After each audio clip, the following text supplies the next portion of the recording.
بسم اللہ الرحمن الرحیم۔ مقدس خنجر۔ ایک مقدس خنجر کے حصول کی خونی کشمکش کی حیرت ناک اور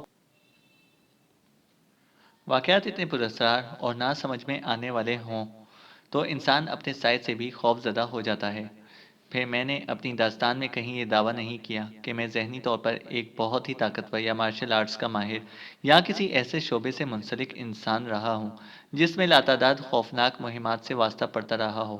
میں تو پہلے ہی آپ کو بتا چکا ہوں کہ معمولی سی زندگی گزاری، بلکہ ایک طرح سے اگر لاوارث زندگی کہی جائے تو غلط نہیں ہوگا۔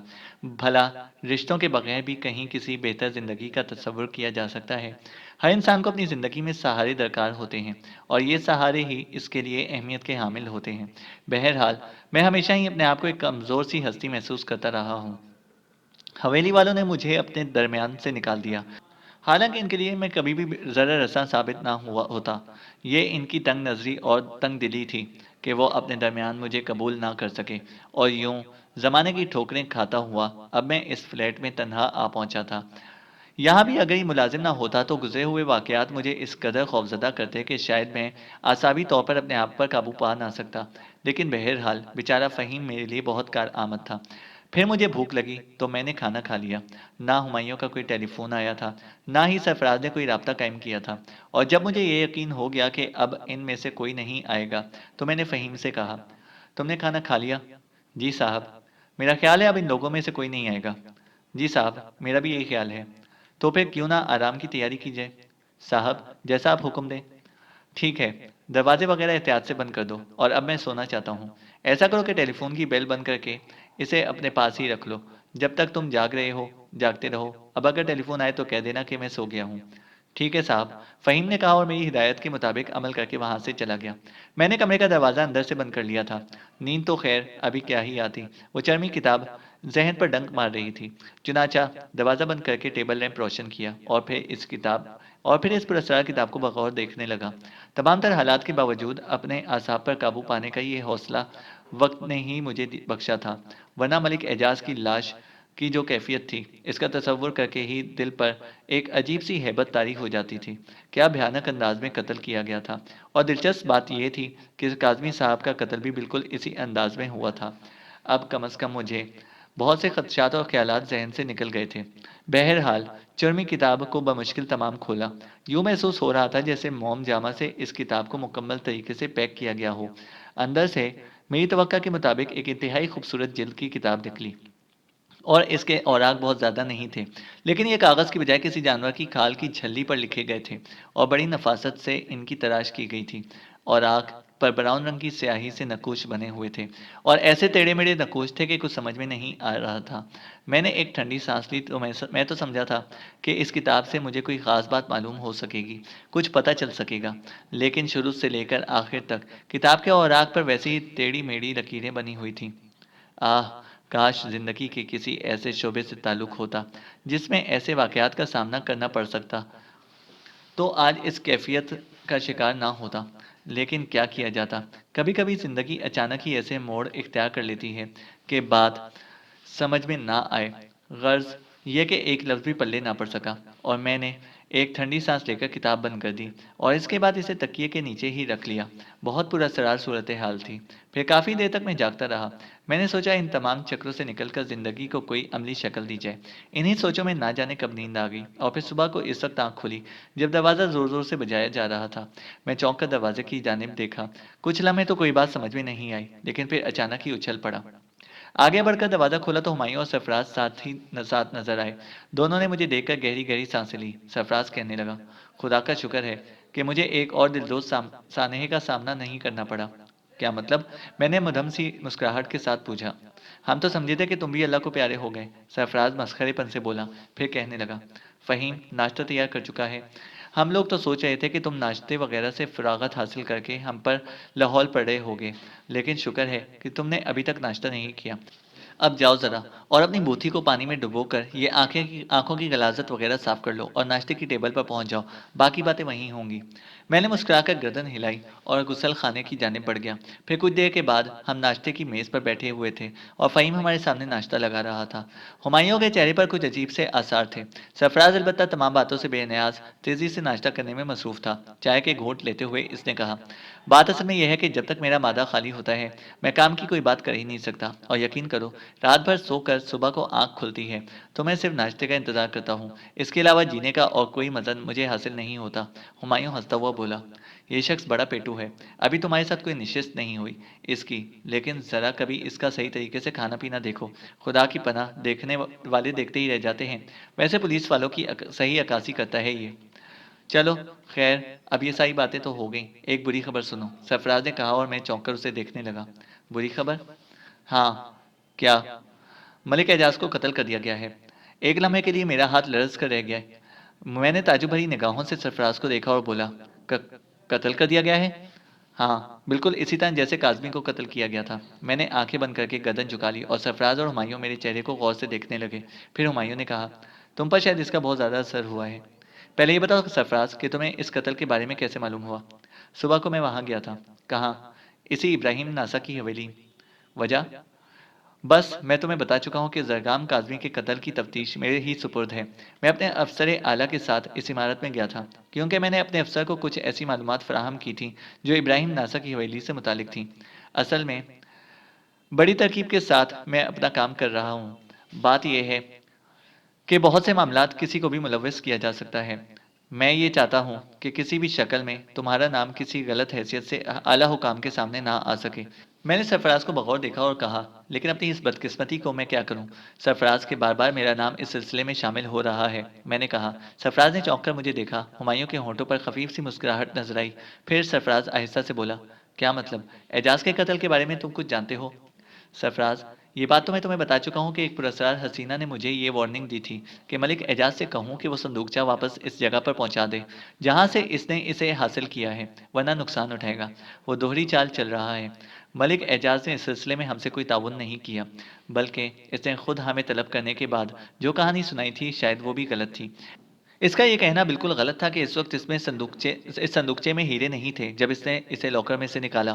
میں نہیں جانتا کہ زرگام کاظمی کا قتل ملک اعجاز نے کیا یا نہیں، لیکن میں یہ بتاؤں کہ رات کو میں بھی اسی حویلی میں تھا اور مجھے ملک اعجاز کے قتل کے بارے میں تفصیلات معلوم ہیں۔ ٹھیک، گویا میرے اندازے کی تصدیق ہو گئی۔ سرفراز نے ہمایوں کی طرف دیکھتے ہوئے کہا، تمہارا اندازہ؟ ہاں۔ میں سمجھا نہیں، میں نے سرسراتی ہوئی آواز میں کہا، اور سرفراز نے ایک لائٹر نکال کر میرے سامنے رکھ دیا۔ پھر بولا، تمہارا ہے؟ میں نے چونک کر اس لائٹر کو دیکھا اور دوسرے لمحے میرے رونگٹے کھڑے ہو گئے۔ ہاں، میرا ہی ہے، اور اس وقت حویلی میں یہ نہیں گرا تھا جب ہم تینوں ساتھ تھے۔ تو کیا؟ ہاں، اور شکر ہے کہ میری نگاہ اس پر پڑ گئی جبکہ میرا افسر اعلیٰ بھی میرے ساتھ تھا۔ میں نے احتیاط کے ساتھ اسے اپنے لباس میں محفوظ کیا کہ افسر اعلیٰ کو پتہ بھی نہ چل سکا۔ وہ یہی سمجھا کہ میرے پاؤں میں کسی کیڑے نے کاٹ لیا ہے، لیکن اگر یہ لائٹر افسر اعلیٰ کی نگاہوں میں آ جاتا تو پھر یقینی طور پر تم مصیبتوں میں گرفتار ہو جاتے، کیونکہ یہ لائٹر کم از کم میں نے تو کئی بار دیکھا ہے۔ میں آنکھیں بند کر کے گردن جھٹکنے لگا۔ بلا شبہ اگر یہ ہمایوں نہ ہوتا اور ہمایوں کے ذریعے سرفراز سے میری دوستی نہ ہوتی تو آج میں بہت بڑی مصیبت میں گرفتار ہو گیا ہوتا۔ اس بات کے امکانات بھی تھے کہ ملک اعجاز کے قتل کی ذمہ داری مجھ پر ہی عائد ہو جاتی۔ سرفراز کے الفاظ پھر میرے کانوں میں ابھرے، لیکن چونکہ تم نے خود ہی اس بات کا اعتراف کیا ہے اس لیے یقین کرو کہ میرا ذہن تمہاری طرف سے بالکل صاف ہے۔ ویسے بھی ہمایوں سے اس بارے میں میری گفتگو ہو چکی ہے، اور ہمایوں نے مجھے تمہارے ماضی کے بارے میں جو تفصیل بتائی ہے، میں سمجھتا ہوں کہ اس تفصیل کے بعد تم پر شک کرنا ممکن نہیں ہے۔ دیکھو سرفراز، صرف اتنا کہہ سکتا ہوں کہ میں نہ زندگی میں کسی کو قتل کر سکتا ہوں، نہ دولت کے حصول کے لیے میں اپنے آپ کو کوئی تکلیف دے سکتا ہوں۔ دو وقت کی روٹی اور سر چھپانے کا ٹھکانہ مل جائے تو سمجھ لو میں ساری زندگی گزار سکتا ہوں۔ اصل میں وقت نے میرے ساتھ اتنے دھوکے کیے ہیں کہ اب مجھے اپنی زندگی سے بھی زیادہ دلچسپی نہیں رہی۔ میری آواز بھر گئی۔ سرفراز نے میرے شانے پر ہاتھ رکھتے ہوئے کہا، نہیں میرے دوست، زندگی میں حوصلہ ہار جانے والے نیم مردہ لوگ ہوتے ہیں۔ تم زندگی سے بھرپور لطف اٹھاؤ، ہم دونوں تمہارے ساتھ ہیں۔ نہ جانے کیوں ان الفاظ سے میرے دل کو بڑی تقویت کا احساس ہوا تھا۔ انسان کے ساتھ ایسا ہوتا ہے کبھی کبھی جب وہ اپنے آپ کو بالکل تنہا محسوس کرنے لگتا ہے تو یوں لگتا ہے جیسے کائنات میں جینا اس کے لیے محال ہو گیا ہو، اور ایسے لمحات میں اگر کسی کا محبت بھرا سہارا مل جائے تو بڑا قیمتی محسوس ہوتا ہے۔ میری کیفیت کا اندازہ آپ بخوبی لگا سکتے ہیں۔ دنیا نے جس طرح ٹھکرا دیا تھا اور وقت نے جس طرح مجھ سے میری شخصیت چھین لی تھی، وہ تو محسوس نہیں کر رہا تھا بہت زیادہ، ورنہ شاید خودکشی کرنے کو ہی جی جاتا۔ کیا فائدہ ایسی زندگی سے جب انسان یہ محسوس کرے کہ اس کا کوئی بھی ہمدرد موجود نہ ہو؟ بہرحال دیر تک اس تاثر میں ڈوبا رہا۔ ہمایوں اور سرفراز شاید اس وقت میری ذہنی کیفیت کو اچھی طرح سمجھ رہے تھے۔ ہمایوں نے میرے شانے پر ہاتھ رکھتے ہوئے کہا، اور تم یہ نہیں کہو گے میری جان کہ وہ ہم بہت اچھے، مخلص اور بے غرض دوست نہیں ہیں؟ انسان برا بھی ہوتا ہے اور اچھا بھی۔ تمہارے اہل خاندان نے تمہارے ساتھ جو کچھ کیا ہے وہ ان کا ذاتی فعل ہے۔ ان کے عوامل جو کچھ بھی ہو، ہمیں اس سے کوئی غرض نہیں۔ ہم تو صرف یہ جانتے ہیں کہ تم ہمارے دوست ہو اور ہم ہر قیمت پر تمہارا ساتھ دیں گے۔ چنانچہ تمہارے چہرے پر جو افسردگی پیدا ہو گئی ہے اسے دور کرو اور بالکل بے جھجک اور نڈر ہو کر اس موضوع پر بات کرو۔ ویسے تم نے جو کچھ دیکھا وہ بتاؤ۔ میں ظاہر ہے ذہنی الجھنوں کا شکار ہوں۔ ان تمام واقعات کے اثرات میرے ذہن میں بھی ہیں۔ بے در، بے گھر اور لاوارث ہو گیا ہوں، اس لیے کبھی کبھی برے برے خیالات بھی ذہن میں آنے لگتے ہیں۔ بہرحال اس حویلی کو ایک بار پھر دیکھنے کا خیال دل میں آیا تھا۔ وہاں پہنچا اور اس کے بعد عجیب و غریب حالات سے واسطہ پڑا، یہاں تک کہ مجھے ملک اعجاز کی لاش نظر آئی۔ ذہنی کیفیت جو ہو سکتی تھی اس کا اندازہ تم لوگ لگا سکتے ہو۔ اس میں کوئی شک نہیں کہ پچھلے کچھ عرصے سے پراسرار حالات کا سامنا کرنا پڑ رہا ہے، لیکن اگر تم دونوں نے ملک اعجاز کی بھیانک لاش دیکھ لی ہے تو تم خود اندازہ لگاؤ کہ ایسے کسی لاش کو دیکھ کر انسان کے دل و دماغ پر کیا اثرات ہو سکتے ہیں۔ اسی کیفیت کا رات بھر شکار رہا ہوں۔ اس کے علاوہ ایک اور ایسی بات بھی ہے جو میں تمہیں بتانا چاہتا ہوں۔ وہ کیا؟ سرفراز نے پوچھا اور میں اپنی جگہ سے اٹھ گیا۔ پھر کچھ لمحات کے بعد میں نے وہ کتاب لا کر ان کے سامنے رکھ دی۔ وہ موم جامہ بھی ان کے سامنے لا کر رکھا جو اس کتاب سے اتارا تھا میں نے۔ دونوں نے حیرت سے اس کتاب کو دیکھا۔ سرفراز نے بے اختیار کتاب کی جانب ہاتھ بڑھائے اور اسے اٹھایا، پھر فوراً ہی اسے کھول بھی لیا۔ ہمایوں بھی اس پر جھکا ہوا تھا۔ میں تو کیونکہ پوری طرح اس کا جائزہ لے چکا تھا، اس لیے مجھے اس کتاب سے کوئی بہت زیادہ دلچسپی نہیں تھی۔ بس میں ان لوگوں کو دیکھ رہا تھا جو اس کتاب کو حیرانی سے دیکھ رہے تھے، اور انہوں نے ایک ایک چیز کو محسوس کیا تھا۔ پھر سرفراز نے ہونش سکیڑتے ہوئے پوچھا، ونڈرفل! واقعی حالات پراسرار سے پراسرار تر ہوتے جا رہے ہیں، اور میں یہ کہہ سکتا ہوں کہ میری مختصر سی سرکاری زندگی میں یہ سب سے انوکھا اور دلچسپ کیس ہے۔ Very good, very good, very good. اور اب تم مجھے یہی بتاؤ گے نا کہ یہ کتاب تمہیں اس عمارت سے ملی ہے، یعنی حویلی ابراہیم ناسا سے؟ ہاں۔ کہاں رکھی ہوئی تھی؟ سرفراز نے پوچھا اور میں نے اس کے بارے میں اسے تفصیل بتا دی۔ سرفراز سوچ میں ڈوب گیا تھا، پھر اس نے ہمایوں کی طرف دیکھتے ہوئے کہا، کیا اس کتاب کی تحریر تمہاری سمجھ میں آ رہی ہے؟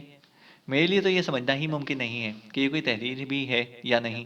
ویسے دنیا کی قدیم زبانوں کے بارے میں نے تھوڑی بہت تفصیلات سنی ہیں۔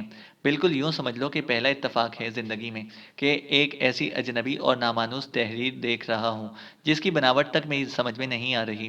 کتاب ابھی تک سرفراز کے ہاتھ میں تھی اور اس کی پیشانی شکن آلود تھی۔ اس نے کہا، ہم یہ نہیں کہہ سکتے کہ یہ دنیا کی کون سی اور کتنی قدیم زبان ہے، لیکن اس کتاب کی قدامت جو تم دیکھ رہے ہو اس کے بارے میں تمہارا کیا اندازہ ہے؟ ایک نگاہ دیکھ کر یہ اندازہ ہوتا ہے کہ یہ کتاب جس چیز پر لکھی گئی ہے وہ کاغذ نہیں ہے۔ ہاں، یہ کسی جانور کی کھال کی چھلی ہے۔ میں نے اس بارے میں بہت سنا ہے۔ زمانہ قدیم میں لکھنے کے لیے ایسی چیزیں استعمال ہوتی تھیں۔ خیر، یہ تو سب بات کی باتیں ہیں۔ تم ذرا مجھے اس کتاب کی کہانی سناؤ۔ کوئی کہانی نہیں، وہیں پر تلاشی کے دوران یہ کتاب مجھے ملی تھی۔ اور وہ صندوقچہ وہاں سے غائب تھا؟ خالی صندوقچہ؟ ہاں، ہاں بالکل، وہ وہاں موجود نہیں تھا۔ یہ کتاب پر سے موم جامہ تم نے ہٹایا ہے؟ ہاں، ظاہر ہے میرے ذہن میں بھی تجسس تھا کہ اسے دیکھوں اور پڑھنے کی کوشش کروں۔ میں نے کہا، اس دوران اور کوئی خاص بات تو نوٹ نہیں کی تھی؟ خاص بات؟ ہاں، مثلاً کس طرح کی خاص بات؟ یعنی تم نے فلیٹ میں کچھ آہٹیں تو محسوس نہیں کی؟ ہمایوں نے سوال کیا۔ یار کیوں ڈرا رہے ہو؟ کیا یہاں بھی اس بات کے امکانات موجود ہیں؟ ہو بھی سکتا ہے۔ ویسے اس میں کوئی شک نہیں ہے کہ سرکاری طور پر سرگام کاظمی کے قتل کی تفتیش میرے سپرد کی گئی ہے، اور ظاہر ہے یہ ضروری نہیں کہ میں چند لمحوں میں یہ بتا دوں کہ سرگام کاظمی کو کس نے قتل کیا ہے، لیکن اس کیس میں جو دلچسپیاں پیدا ہوتی جا رہی ہیں وہ کمال کی ہیں۔ میں یہ محسوس کر رہا ہوں کہ سرگام کاظمی کے قتل کی تفتیش کے ساتھ ساتھ یہ سب کچھ جو منسلک ہو گیا ہے یہ بڑی دلچسپیوں کا حامل ہے۔ کیا خیال ہے تمہارا؟ بالکل ٹھیک کہتے ہو۔ البتہ ایک بات ابھی ابھی میرے ذہن میں آئی ہے، سرفراز بولا۔ وہ کیا؟ اس سلسلے میں؟ مگر ٹھہرو، میں تمہیں بتا دوں گا بعد میں۔ اس کتاب کو بڑی حفاظت سے رکھا جانا چاہیے، کہیں یہ بھی ہمارے ہاتھوں سے نہ نکل جائے۔ میں اسے تمہارے حوالے کرتا ہوں، میں نے فوراً جواب دیا۔ اگر تم نہ بھی کرتے تو میں تم سے یہ درخواست کرتا کہ فی الحال اسے میرے پاس چھوڑ دو اور اپنے لیے کوئی خطرہ مول نہ لو، لیکن اب میرے ذہن میں کچھ اور ترکیبیں آئی ہیں۔ ایک بات میں بھی مسلسل سوچ رہا ہوں، ہمایوں نے کہا، اور سرفراز بھی اختیار مسکرا اٹھا، پھر بولا، کیا ہم تینوں دوست بہترین جاسوس نہیں بن جائیں گے اس معاملے کے بارے میں سوچتے سوچتے؟ جاسوس کیا بن جائیں گے؟ سچی بات یہ ہے کہ چونکہ معاملہ مجھ سے متعلق رہا ہے لہٰذا میں زیادہ خوف زدہ رہتا ہوں۔ اگر تمہیں خوفزدہ رہنے کا شوق ہے تو ظاہر ہے کسی کے شوق کو ختم نہیں کیا جا سکتا، لیکن اگر اس احساس سے خوفزدہ ہو کہ اس سلسلے میں کوئی تمہیں نقصان پہنچا دے گا تو ایک دوست کا مشورہ ہے کہ بلا وجہ ایسا کوئی احمقانہ خیال اپنے دل میں نہ لاؤ اور اسے ذہن سے فوراً نکال پھینکو۔ میں موجود ہوں، تم اگر کسی کی سازش کا شکار ہوئے اور کسی نے تمہیں نقصان پہنچانے کی کوشش کی تو بے فکر رہو، اسے میں سنبھال لوں گا۔ باقی رہا جہاں تک مسئلہ ان معاملات کی تفتیش کا، تو یہ تمہارے لیے بھی دلچسپی کا باعث ہے اور میرے لیے بھی۔ دیکھیں گے کہ ہم اس سلسلے میں کہاں سے کہاں تک جا سکتے ہیں۔ ویسے ایک بات کہوں سرفراز، اس میں کوئی شک نہیں ہے کہ سب سے پہلے تو ہمایوں کا شکریہ ادا کروں گا کہ اس نے دوستی کو جس طرح نبھایا ہے۔ یار بس کرو نا، کیوں ذلیل کرتے ہو؟ ان تمام فضول باتوں کی بجائے بہتر ہے کہ ہم کام کی بات کریں۔ اور اس کے ساتھ ہی تمہیں ایک وعدہ بھی کرنا ہوگا، سرفراز نے کہا۔ مجھے؟ میں نے سرفراز کو دیکھتے ہوئے کہا۔ ہاں، بغیر پوچھے میں وعدہ کرتا ہوں، میں نے کہا، اور سرفراز ہنسنے لگا۔ نہیں، اتنا جذباتی ہونے کی ضرورت نہیں، پہلے پوچھ لو۔ چلو بتاؤ۔ آج کے بعد تم کوئی مایوسی کی بات زبان سے نہیں نکالو گے۔ ہمایوں تو بہت بڑا آدمی ہے، یہ تمہارے لیے دنیا کا ہر کام کر سکتا ہے، دولت کی اس کے پاس کمی نہیں ہے، مگر میں زیادہ دولت مند آدمی نہیں ہوں۔ البتہ میرے اپنے جو اختیارات ہیں وہ بہت اچھے ہیں، اور میں تم سے وعدہ کرتا ہوں کہ کسی نے اگر تمہیں نقصان پہنچانے کی کوشش کی تو سب سے پہلے میرا سینہ اس کے سامنے ہوگا۔ چنانچہ تمہاری زبان سے مایوسی کا کوئی لفظ اب میرے لیے ناقابل برداشت ہوگا۔ ٹھیک ہے، میں وعدہ کرتا ہوں۔ اب آپ فرمائیے، کیا فرما رہے تھے؟ یار ایک بات میرے ذہن میں آتی ہے، ہمایوں نے کہا۔ جی جی جی، وہ جو پہلے ذہن میں آئی تھی، سرفراز کسی قدر مسخرے پن سے بولا۔ جی، اسی بات کی بات کر رہا ہوں۔ تو پھر ارشاد صاحب، ارشاد، سرفراز نے کہا۔ کیا خیال ہے سرفراز، تمہارے خیال میں کیا ہم اعجاز ملک کو اس سلسلے میں سچا قرار نہیں دے سکتے؟ اب اس بیچارے کو سچا قرار دی جائے یا جھوٹا، وہ دنیا سے جا چکا ہے۔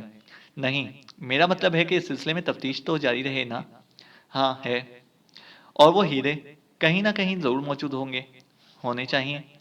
اگر ہم زرگام کاظمی کی رہائش گاہ پر خفیہ طریقے سے تلاشی لیں تو کیا یہ ممکن ہے کہ وہاں ہیرے برآمد ہو سکیں؟ میں تمہاری بات سمجھ رہا ہوں، تمہارے کہنے کا مطلب ہے کہ زرگام کاظمی نے صندوقچہ لاکر میں رکھوایا اور اس میں سے ہیرے نکال کر پوشیدہ کر لیے۔ خالی صندوقچہ ملک اعجاز کے ہاتھ لگا اور ملک اعجاز اسے لے کر وہاں پہنچ گیا۔ وہاں بھی اس نے اپنی پوزیشن محفوظ رکھی اور ہیرے گم کر دیے۔ یعنی میرا مطلب ہے کہ اسے تو ہیرے ملے ہی نہیں۔ ہاں، میرا بھی یہی مطلب ہے۔ پہلی بات تو یہ کہ زرگام کاظمی کی رہائش گاہ پر اس کی موت کے بعد پولیس نے بھرپور تفتیش کی ہے، جس میں بھی شامل تھا۔ ہم لوگوں نے ایک ایک جگہ کا جائزہ لے لیا ہے، لیکن ہیرے وہاں سے دستیاب نہیں ہوئے۔ اس کے علاوہ ایک اور بات ہے جو تم بھول رہے ہو۔ کیا؟ زرگام کاظمی قتل ہو گیا۔ اگر کسی پراسرار قوت نے ان ہیروں کے چرانے کے الزام میں اسے قتل کر دیا تو پھر اس پراسرار قوت کو ملک اعجاز کو قتل کرنے کی کیا ضرورت تھی؟ کیونکہ ہیرے تو اس کے پاس تھے ہی نہیں، وہ بیچارہ تو خالی صندوقچہ لیے بیٹھا ہوا تھا۔ مگر ایک سوال اور پیدا ہوتا ہے۔ کیا؟ جب ہیرے اس صندوقچے میں تھے ہی نہیں تو ملک اعجاز کو وہ صندوقچہ ابراہیم ناسا کی حویلی میں پوشیدہ کرنے کی کیا ضرورت تھی؟ بھائی ظاہر ہے لاکر سے تو وہ یہی سوچ کر صندوقچہ نکال لایا ہوگا کہ ہیرے اس میں موجود ہوں گے، جیسا کہ اس نے کہا تھا۔ یہ تو اسے بعد میں ہی پتہ چلا ہوگا کہ صندوقچہ ہیروں سے خالی ہے۔ ہاں، یہ بھی ٹھیک ہے۔ اور پھر تم اس پراسرار حسینہ کو بھول رہے ہو جس نے اپنے شعور سے کہا تھا کہ ملک اعجاز سے کہو کہ صندوقچہ اسی جگہ پر رکھ دیا جائے جہاں سے اس نے حاصل کیا ہے۔ ہاں، یہ بھی غور کرنے کی بات ہے، مگر یہ کہنے سے تمہارا مطلب کیا ہے؟ مطلب یہ ہے کہ وہ پراسرار حسینہ، اگر وہ صندوقچہ اور ہیرے ملک اعجاز کے پاس نہ ہوتے تو ملک اعجاز کا نام کیوں لیتی؟ کسی تیسری جگہ جہاں وہ موجود تھے وہاں انہیں تلاش کیا جاتا۔ اس پراسرار حسینہ کے بارے میں تمہارا کیا خیال ہے؟ کاش ہم نے اسے دیکھا ہوتا۔ ویسے شعور صاحب نے اس کی جتنی تعریفیں کی ہیں، اس کے بعد تو یقین کرو دل میں یہ خواہش پیدا ہو گئی ہے کہ کم از کم ایک بار ہمیں بھی اس کا دیدار نصیب ہو جائے۔ خیر وہ بات کی بات ہے، میں تو یہ کہہ رہا تھا کہ کیا کوئی پراسرار شخصیت ہو سکتی ہے، یعنی کوئی ایسی مافوق الفطرت شخصیت جو یہ نشاندہی کرے؟ میں یہ نہیں مانتا، سرفراز نے کہا۔ کیوں؟ اس لیے کہ پراسرار شخصیتیں کاروں میں سفر نہیں کرتی۔ ایک بار پھر ہم تینوں خاموش ہو گئے تھے۔ سرفراز بہرحال پولیس افسر تھا اور اس کی کہی ہوئی بات قابل توجہ ہوا کرتی تھی۔ اس بات میں دلیل بھی ہوا کرتی تھی اور دلیل میں وزن بھی تھا۔ چند لمحے خاموش رہنے کے بعد ہمایوں نے اعتراف کرتے ہوئے کہا، گویا اس کا کوئی انسانی وجود ہے۔ بھائی دیکھو، اسے صرف شعور نے دیکھا ہے، اور اگر در حقیقت وہ کسی انسانی وجود میں ہے اور ہمارے دوست نے اسے پسند کر لیا ہے تو پہلے ہمیں اس کی پسند کا احترام کرنا ہوگا، بجائے اس کے کہ سب کی رال ٹپکنے لگے۔ ہمایوں اور سرفراز ہنسنے لگے۔ پھر سرفراز سنجیدہ لہجے میں مخاطب ہوا، یہ بات واقعی قابل غور ہے، کیونکہ پراسرار شخصیتیں کاروں میں سفر نہیں کرتی، ضرور اس کا کوئی وجود ہے۔ چلو ٹھیک ہے، بہرحال ہم اپنا کام تو کر ہی رہے ہیں۔ میں نے بہت کچھ سوچا ہے، ابھی تھوڑا سا وقت گزر جائے تو میں شعور کے لیے کوئی بہترین ذریعہ تلاش کر لوں گا زندگی گزارنے کے لیے۔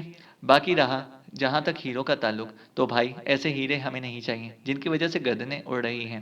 2 بندے تو دنیا سے رخصت ہو گئے ہیں، اب باقی ہمارے پاس گنجائش نہیں ہے۔ مگر میں کیا کروں، میری جو ڈیوٹی لگی ہوئی ہے، ہاں وہ تو تمہیں سر انجام دینا ہے۔ اچھا خیر چھوڑو ان باتوں کو، بڑی دیر سے ایک بات میرے ذہن میں کلبلا رہی ہے جسے میں کہتے کہتے روک دیا ہے، اور اب ہم اسی موضوع پر آنے والے تھے اور یہ جاننا چاہتے تھے کہ وہ کون سی بات تھی جو تمہیں یاد آئی تھی۔ میں ایک ایسے شخص کو جانتا ہوں جو قدیم زبانیں پڑھنے کا ماہر ہے اور اس سلسلے میں بین الاقوامی شہرت کا مالک ہے۔ ہم اسے پروفیسر غازی کے نام سے جانتے ہیں۔ پروفیسر غازی کا نام سنا ہوا سا لگتا ہے، اخبارات کی زینت بنتا رہتا ہے ویسے یہ نام۔ پتہ ہے اس کی عمر کتنی ہے؟ کتنی ہے؟ 90 سال۔ ویری گڈ، مگر اس میں حیرت کی کیا بات ہے؟ حیرت کی بات یہ ہے کہ وہ بہترین کار ڈرائیو کرتا ہے۔ اس کے شاید 32 سے بھی زیادہ دانت ہیں، آنکھیں ہم لوگوں سے بھی زیادہ روشن ہیں، بے شک سر اور داڑھی کے بال سفید ہیں لیکن چہرے کا رنگ سرخ ہے، کیا سمجھے؟ یعنی بہت اچھی صحت کا مالک ہے وہ۔ ہاں، تو اس سے کیا فرق پڑتا ہے؟ یار، 90 سال کی عمر میں تو انسان کا دماغ صحیح رہ جائے بہت بڑی بات ہے، اس کی تو ہر چیز صحیح ہے۔ سرفراز نے اس انداز میں کہا کہ سب کو ہنسی آ گئی۔ بھائی یہ تو کوئی موضوع نہ ہوا، وہ صحت مند ہے، تندرست ہے، اس نے اپنی صحت کا خیال رکھا ہوگا اور اسے اس طرح کی مشکلات سے راستہ نہ پڑا ہوگا۔ یہ کون سی ایسی نئی بات ہے جو ہم خاص طور پر تبصرہ کریں؟ ہاں بالکل ٹھیک ہے۔ بہرحال میرا مطلب یہ تھا کہ پروفیسر قدیم زبانیں پڑھنے کا ماہر ہے، اور اگر اس کتاب کے سلسلے میں اس سے مدد لیں تو وہ مدد کر سکتا ہے۔ یار کوشش کی جا سکتی ہے، ویسے سرکاری طور پر اسے مجبور بھی کیا جا سکتا ہے، حالانکہ بہت بڑی شخصیت کا مالک ہے۔ تمہیں جانتا ہے؟ بالکل نہیں۔ تو پھر جان لے گا۔ وہ کیسے؟ بھائی تعارف کرا دیں گے اس سے اپنا۔ تمہاری ملاقات کہاں ہوئی تھی اس سے؟ ہمایوں نے پوچھا۔ ایک سیمینار میں، میری وہاں ڈیوٹی لگائی گئی تھی، بہت بڑے بڑے لوگ تھے، دنیا کے کئی ملکوں کے ماہرین آئے تھے، ایک سے ایک دیکھنے کی چیز تھی۔ بالکل یوں محسوس ہو رہا تھا جیسے بہت سے بوڑھے سانپ اور گدھ جمع ہو گئے ہوں اور ان کی گفتگو، خدا کی پناہ کوئی بات جو سمجھ میں آ رہی ہو۔ پتھر کا ایک چھوٹا سا ٹکڑا لا کر رکھ لیا گیا اور ثابت کر دیا گیا کہ یہ 10 کروڑ سال پرانا ہے۔ اب تم یہ بتاؤ کیسے معلوم بھائی کہ 10 کروڑ سال پرانا ہی ہے؟ یہ کہنے کو جو دل چاہے کہہ لو۔ ہاں بالکل ٹھیک کہہ رہے ہو تم۔ خیر چھوڑو، ہمیں اس سے کیا غرض، مطلب یہ ہے تمہارا کہ وہ قدیم زبانیں پڑھنے کا ماہر ہے۔ ہاں۔ رہتا کہاں ہے؟ پتہ چلا سکتا ہوں۔